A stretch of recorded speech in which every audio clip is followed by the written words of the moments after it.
What up? T-Bob here. And Jake as well. And look at you. You done stumbled upon little OTB Saints, where we bring you all the latest black and gold coverage. Who are the Saints going to draft? Who's going to be their quarterback? What does the salary cap look like? All that information and more. Hope you enjoy it. Like, subscribe. Let's welcome in right now Nick Underhill of neworleans.football. Nick, how are you this morning?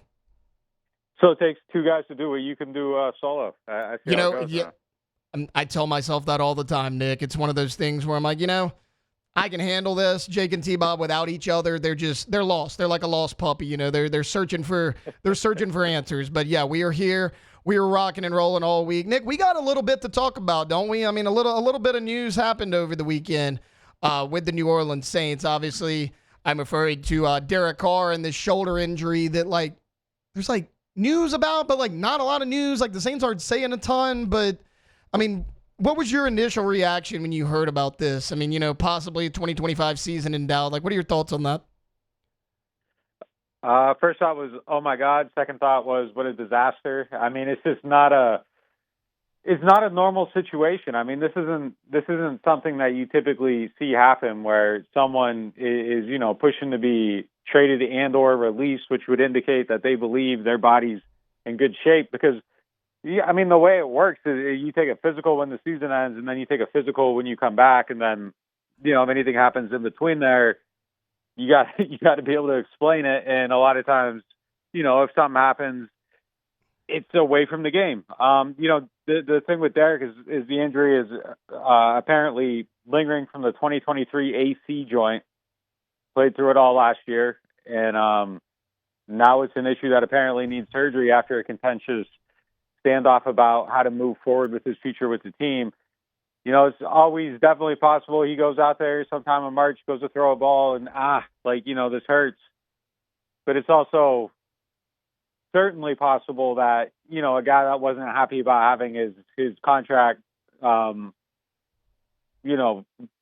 being let out of his contract now has an injury. I mean, it looks a certain way. It's impossible to look at this and not wonder if there's a standoff here where he's still trying to get himself released from this contract.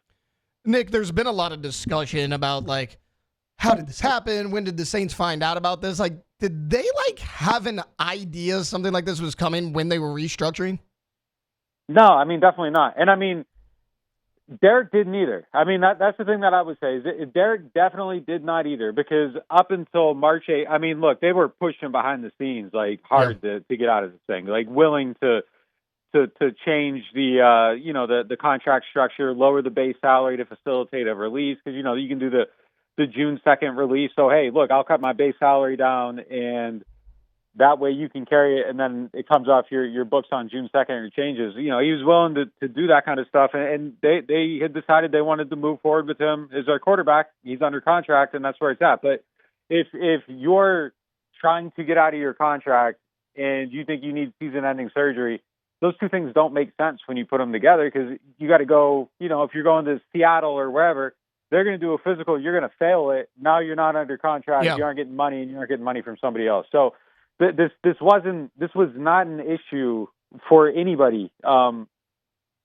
it was, it would be a very, very bizarre situation for him to be trying to get out of his contract knowing he needed this done. So I don't think this was an issue for anybody as of, the morning of March 8th before this contract got done. So Nick Underhill joining us right now. As far as moving forward, from this injury, in your opinion, does this change what the Saints do in the first round? Because, I mean, a lot of you heard it right after the injury. Everyone's like, oh, well, you got to take Shedeur Sanders. And then the other half was like, just stick to your draft board. Where are you at with that? What do you think the Saints would do now at 9?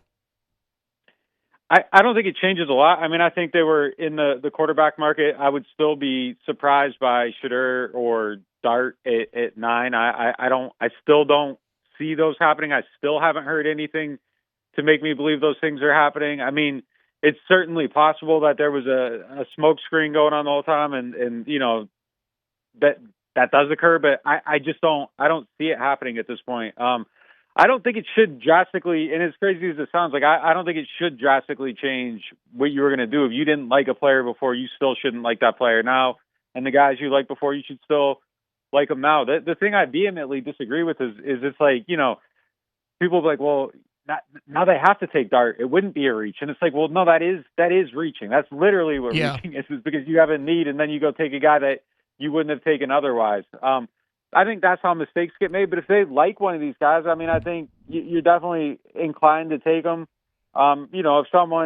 If you have no quarterback, I think you have to be willing to stretch a little bit. I think if you chuck it 40 and you have a path to get them at 20, I mean, I think you got to be willing to kind of look at some of those things and be willing to go a little bit more aggressive. But I don't think it should just be this don't have a quarterback, have to do something, act from desperation, because I think honestly those motivators are the reason that you have Derek Carr on your team is because you felt insecure about not having a quarterback. You felt like you had to get a quarterback.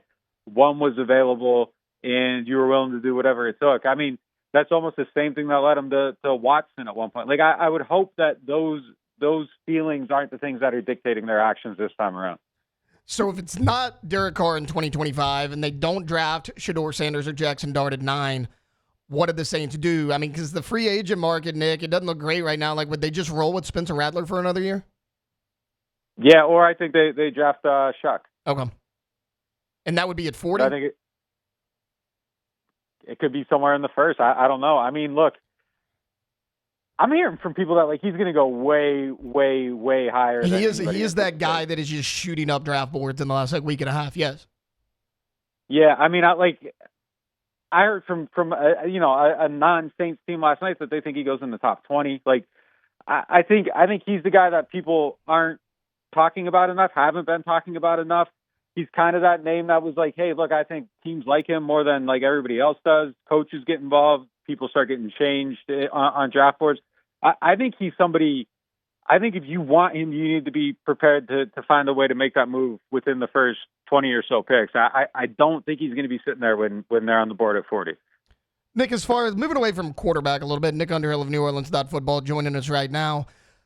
Everyone's talked about, okay, you need an offensive weapon here at number 9. And let's say they take that, but running back and wide receivers seem to be two of the deeper positions in this draft. So let's say they don't take a wide receiver or a running back at 9. Are there some guys maybe second round and one that you like at those spots?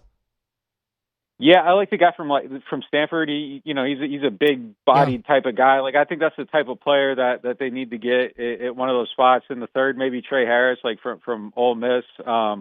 There's a bunch of guys that I think you'll be good at that position. Same with running back too. I mean, I think this is a draft where you can probably get one in the 4th round that's really, really good.